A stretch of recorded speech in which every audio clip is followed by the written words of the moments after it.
Olá, bem-vindo a Salmos para uma quarentena. Estamos a meditar no livro de Salmos dentro do nosso contexto atual e o salmo que nós queremos ver hoje tem uma ligação, provavelmente é fácil de fazê-la, muito grande com a nossa realidade atual. Uma das coisas que se tem perguntado muito às pessoas é o que é que vão fazer assim que terminar a quarentena. E há muitas respostas diferentes, algumas mais engraçadas do que outras, com mais sentido, ou mesmo a questão da possibilidade, porque algumas coisas que as pessoas se calhar gostariam de fazer não vão poder ainda fazer. Mas é quase que um sonho neste momento para muita gente. Finalmente vamos poder voltar a uma série de coisas que apreciamos tanto. Então o Salmo 126 é um salmo que nos fala a respeito de bênção, uma bênção antecipada, é claro que muito maior do que esta que estamos a falar agora, sem dúvida, vamos pôr as proporções. Mas também nos fala sobre esta expectativa que depois se concretiza quando o Senhor permite que a bênção chegue. O Salmo 126, um dos salmos da lista dos salmos de romagem, de peregrinação ao templo, diz assim: quando o Senhor restaurou a sorte de Sião, ficamos como quem sonha. Então a nossa boca se encheu de riso e a nossa língua de júbilo. Então, entre as nações se dizia: grandes coisas o Senhor tem feito por eles. Com efeito, grandes coisas fez o Senhor por nós, por isso estamos alegres. Restaura, Senhor, a nossa sorte, como as torrentes do Negueb. Os que com lágrimas semeiam, com júbilo ceifarão. Quem sai andando e chorando enquanto semeia, voltará com júbilo, trazendo os seus feixes. O salmo é um salmo contextualizado na realidade do pós-exílio. Nós não sabemos exatamente em que circunstância. Ele fala algumas coisas como tendo já acontecido, mas algumas também parece que são colocadas no futuro, cria alguma dificuldade para a interpretação do salmo e colocá-lo exatamente no lugar exato. Sabemos que houve vários retornos principais do exílio. O primeiro grande retorno com Zorobabel para a reconstrução do templo, depois o retorno com Esdras, o escriba, para um certo restabelecimento da lei e da ordem, e por fim o retorno com Neemias para a reconstrução dos muros de Jerusalém e que devolveu maior legitimidade ao governo daquela região. Em algum destes contextos estará colocado aqui este salmo e esta noção de alegria e satisfação enorme. Depois de muita expectativa, de muito esperar, de muito chorar, finalmente a resposta veio do Senhor. É claro que quando nós lembramos que o povo foi escravo 400 anos no Egito, ou quando lembramos que eles tiveram 70 anos de cativeiro, então realmente a nossa quarentena é uma coisa muito pequenina. Mas estamos nesta expectativa de poder ver a bênção do Senhor e retornar, não é? E aqui é este motivo de alegria, de riso, ou finalmente nós podemos voltar. Finalmente nós podemos ir para Sião, nós podemos estar em Jerusalém. Finalmente nós vamos poder reedificar a casa do Senhor e ter os nossos cultos no santuário. E tudo isto faz parte do motivo de alegria. Era uma alegria tão grande que o salmista descreve e diz quase que é difícil de acreditar, parece que estamos a sonhar. Não é? É bom demais, não é? É realmente extraordinário. E quando nós já vivemos a expectativa de esperar por alguma coisa durante muito tempo, certamente essa expectativa depois, ao se cumprir, nos traz este motivo de satisfação. Até parece difícil de acreditar.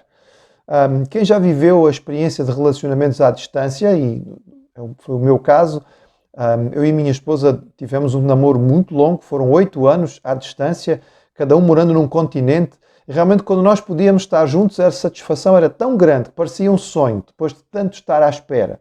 E aqui o salmista fala então disto. E é interessante porque ele descreve algo que é muito comum na palavra do Senhor, tanto em relação às coisas ruins quanto às boas. Aqui no caso é as boas.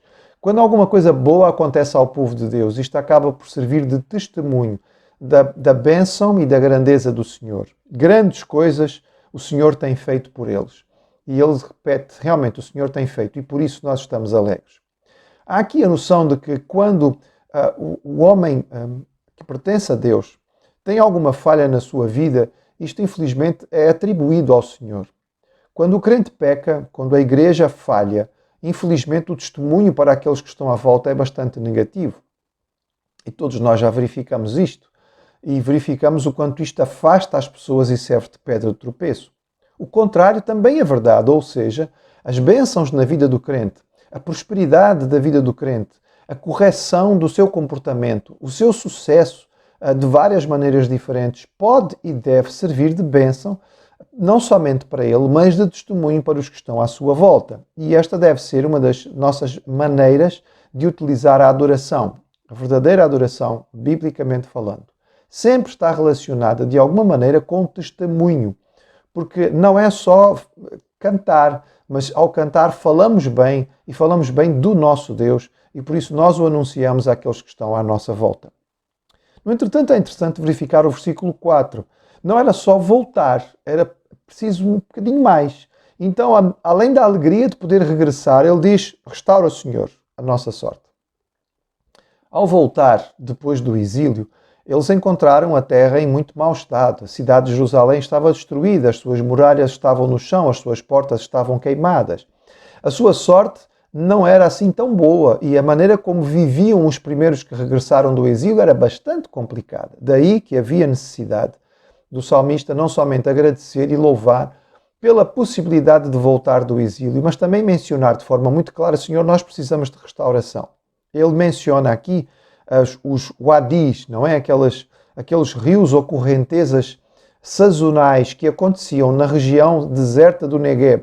A grande parte do ano é profundamente seco, mas quando há tempestades e na época própria da chuva, surgem vários ribeiros, vários riachos, várias correntezas que são sazonais e que fazem com que o deserto também possa ter alguma vida. É isto que ele está aqui a pedir ao Senhor. Senhor, abençoa-nos da mesma maneira que acontece no deserto. Até no deserto é possível florescer. Então nós sabemos que o regresso do exílio traz as suas dificuldades, mas restaura a nossa sorte. Ao pensarmos no regresso depois da quarentena, nós não vamos encontrar as coisas como as deixamos. Nós não vamos poder voltar a ter os nossos cultos da mesma maneira. Os nossos salões não vão poder se encher, as nossas atividades não vão poder ser repetidas todas da mesma forma. Vai haver alegria de poder regressar, mas também vai haver alguma sensação de parece que ficou alguma coisa perdido. Sim, então a nossa oração, como a do salmista, é esta: Senhor, restaura a nossa sorte. Assim como sabemos que o Senhor vai nos dar a alegria de voltar, que Ele também possa nos restaurar de forma absoluta a satisfação completa de podermos estar juntos na adoração ao Senhor, tendo em conta todas as atividades que queremos fazer. A nossa responsabilidade como igreja é lançar a semente. Por vezes, há momentos dentro do trabalho daquele que serve ao Senhor em que isto acontece com lágrimas. Estes versículos finais deste salmo faziam com que minha mãe o considerasse o salmo também do missionário. O missionário é aquele que sai para levar a semente. Isaías descreveu os pés do missionário como bem-aventurados e belos. Aquele que vai levando a boa nova é realmente, aos olhos do Senhor, alguém que tem muita beleza. Assim, olha o Senhor para a sua igreja quando ela cumpre a sua função missionária. Mas a responsabilidade da igreja de cumprir a missão muitas vezes é acompanhada de lágrimas. O missionário sabe o quanto ele chora no campo, o quanto é difícil enfrentar as dificuldades, o quanto ele luta diante de terrenos áridos e corações que são pedra. Mas o texto tem também uma promessa e uma confirmação do Senhor. Aquele que vai andando e chorando, ele pode até sofrer no seu trabalho, na sua responsabilidade.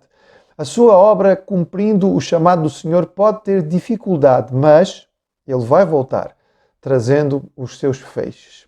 Alguns são aqueles que nós conseguimos ver. São os resultados práticos e imediatos do trabalho que fazemos. Muito nós não vemos agora. Só um dia, quando estivermos na presença do Senhor.